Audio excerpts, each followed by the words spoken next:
Hi, welcome to Mimi and Doc Talks. Welcome for another really fascinating discussion. We're talking about when is the thong wrong? When can't a woman wear a thong? Well, Mimi, I have to tell you, I've been a urogynecologist and pelvic surgeon for a number of years. You never cease to amaze me with the topics that you come up with. I'm very excited to share with you my understanding of the anatomy, and I'll share with you whatever I know about the wrong thong. Okay, I actually didn't come up with it. It came from our comments, but thank you for giving me credit. And let's just jump right in. Let's talk about it. Is there an age limit to when a woman can wear a thong? Because I'm older, so I'm what the French call a woman of a certain age. Is there a point beyond which a woman can't wear a thong? I can't really see a physiologic or anatomic reason that why a woman can't wear a thong based on her age. So based purely on age, if you're healthy enough, you can wear a thong at any age? I would say have at it. There's nothing, no contraindication, we say medically. Okay, well then I guess my next question, because I'm plus size, is there a size issue? Is there a point at which a woman's just too plus size to wear a thong? You know, we get into those discussions about size mostly on the urology side of things, but as far as women are concerned, I'm just gonna say, if it can fit you and it doesn't hurt, doesn't cause bleeding, doesn't cause any physical problems, have at it. So as long as you're comfortable at any size, you can wear a thong? I'm gonna say I don't see a reason to not wear a thong based on size only. Okay, so pretty much if you're a healthy woman, you can wear a thong. Now, I know, because I've spoken to some of your patients, that there are some health conditions that would limit a woman's ability to wear a thong. So one of your patients really made me laugh because after she'd had her surgery to help assist her with no longer leaking, she came to the office and she looked at me and she said, "Mimi, I can't wait to wear a thong again." And, you know, I had to talk to her about it. And she said that one of the things that she liked about being able to wear a thong is that she didn't have a visible panty line when she was wearing a tight skirt or pants or leggings. And she found it much more comfortable, especially in Florida, to be wearing a thong. So I was very intrigued by the fact that it's possible that if you're leaking, you can't wear a thong. Yeah. First, I'm just amazed at the things our patients say after the fact. And, you know, Yes, God they're bless them. wonderful. We love them. They're wonderful. They're great. And I'm just always surprised. You know, I think I'm solving a mechanical or biologic, physiologic problem. And then I realize that many of our patients have other dimensions to what they see as their problem. So here's the thing. If you're leaking urine and you're wearing a thong, and that's all you're wearing, the leaking is going to be obvious. I'm guessing that you don't want to be seen at the beach wearing a thong, leaking urine.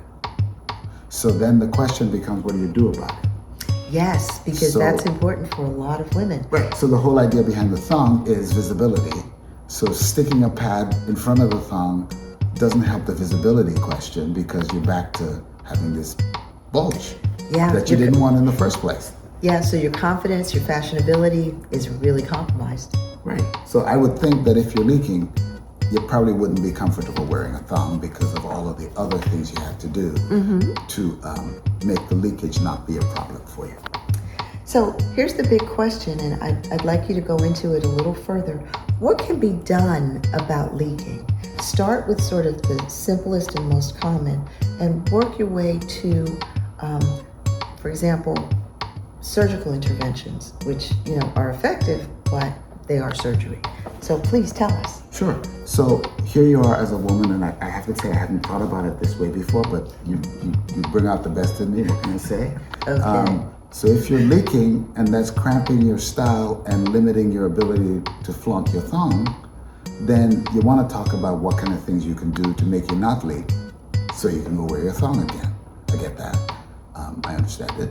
And so if we talk about what leakage is really unintended loss of urine from the bladder. Urine's coming out of your bladder when you don't want it to or you didn't plan for it. You're at the beach, you're coughing, you're having sex, you're at church, you're at the Senate hearings, or whatever you are. So it's important to understand that leakage of urine is a multifaceted problem. There's different reasons why women leak urine.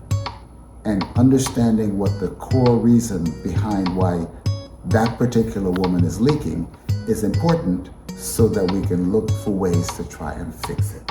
Does that make sense? Yes. So crafting a solution to why a woman is leaking takes some really careful diagnosis by a doctor with the woman. Right. So you got to understand why you're leaking, because depending on the reason for the leakage, the solution looks different depending on the types of leakage. And if you want, we can talk about the different ways that people can leak, but you're asking the questions, I'll let you do that. Okay.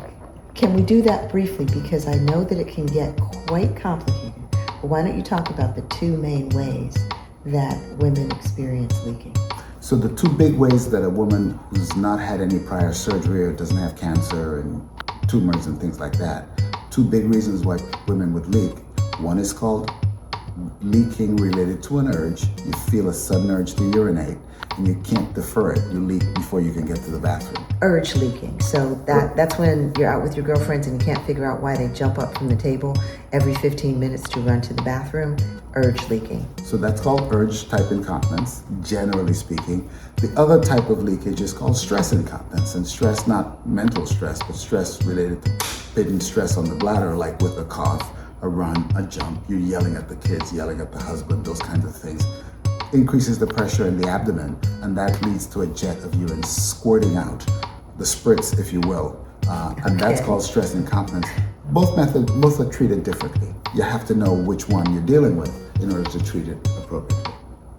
Okay, so those are the basics. So there's much more complicated reasons to leak, more rare, but those are the two main ones for a woman who's not had prior surgery and who doesn't have prolapse. So we've already established that you really do need a physician, a diagnostician to work with you to determine which is which. But I think the question that's on everybody's mind right now is, what can be done about it? Well, that's a great question, because actually much can be done about it. We've gotten pretty good over the decades at curing both stress-related incontinence and urge-related incontinence. Okay. If you go to the right kind of practitioner, a urogynecologist who's a specially trained gynecologist or urologist who can diagnose the problem appropriately and can treat it. So there's a range of treatments, including Kegel exercises. There are devices called pessaries, which are vaginal inserts. There are Kegel exercises, physical therapy training, behavioral training, which is a function of time voiding, of retraining the mind to train the bladder. And then there's surgeries that we can use to mostly cure stress incontinence.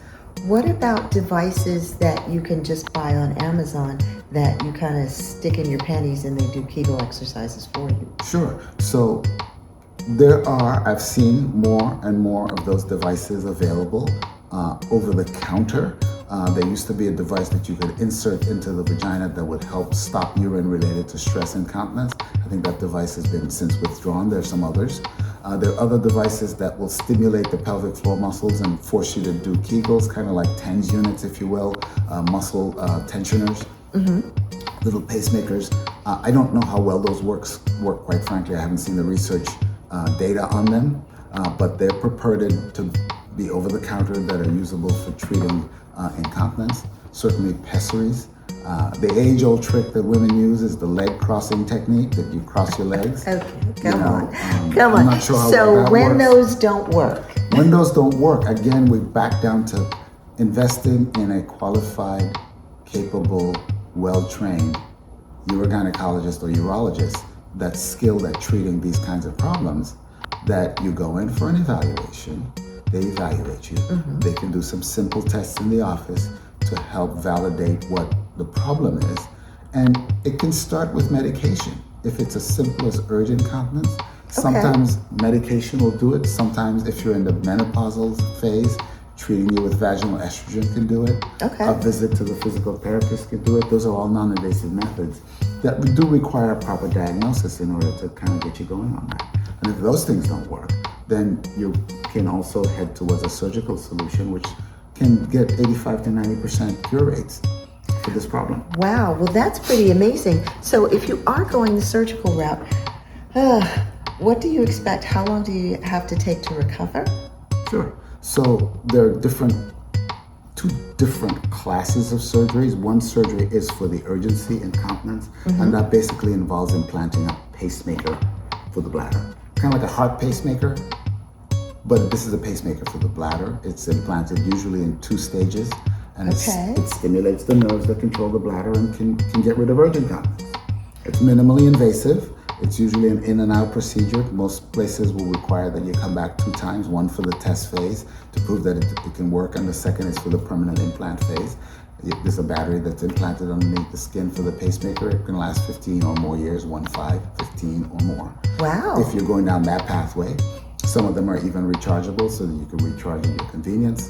And then if we're looking more of a stress incontinence pattern, there are devices called slings that can be placed surgically around the bladder tube, aka urethra, which can help obstruct enough so that you're not leaking. They're loose enough so that you can urinate when you need to. They're tight enough so that you don't leak when you cough, laugh, sneeze, or strain. Wow, that's super helpful to know about. And you can get your tongue back. And you can get your thong back, which is really what we've been talking about here. So I think what we're suggesting is that if you want to wear a thong, the thong is never wrong, but there are some things that could prevent you from using it if your body needs some more fine tuning. So with it established that there's nothing to really prevent you from enjoying wearing a thong, let's talk about the final issue, because especially as Christians, we constantly have to think about modesty. How are you presenting yourself to the world as a Christian and still being modest? So for example, Doc and I have gone to the Caribbean and seen women in the beach bar wearing pretty much just a thong, and where it's a very alluring look, it's not very modest. So Doc, can you give us some final thoughts on modesty and the thong? So I think modesty is, I would say, in the eyes of who's contemplating it, the eyes of the beholder, if you will. I would say if you're going to Senate hearings on Capitol Hill, it's probably not a place to be wearing a thong. Forget it. But if you're going to the beach bar, or you're on the beach and you're feeling safe and comfortable among your friends, and you're well protected, and you're feeling confident that you're not going to be groped into inappropriately or leered at, then the choice is yours. I probably wouldn't wear a thong to church. And it probably wouldn't help with the message delivery. But there's places, I think your judgment is probably as good as anybody else's about what problem you're trying to solve. Comfort. If you want to wear a thong underneath your church garment, knock yourself out. Or the Senate hearings, the senators don't need to know what you have on underneath your 3-piece suit or your pantsuit or whatever. Okay. So what you wear under your clothing is basically your call. What you wear at the beach is also your call. It's whatever works. So I think modesty is something that you have to develop for yourself with your own sense of style and fashion. But there's no contraindication, as I've said before. If the thong does not hurt, if it doesn't cause bleeding, if it doesn't injure tissues, if it doesn't put you in distress, have at it, man, I say. Okay, so just a suggestion to women, again, a pro tip, have some cultural awareness, have some situational awareness, know when you can wear just a thong and when you can even wear a thong underneath things without suggesting too much to the people that you're around. Modesty matters for us as Christian women. And thank you again for tuning in to Mimi and Doc Talks. Good to see you again, Mimi. It's my pleasure. Always good to see you, Doc.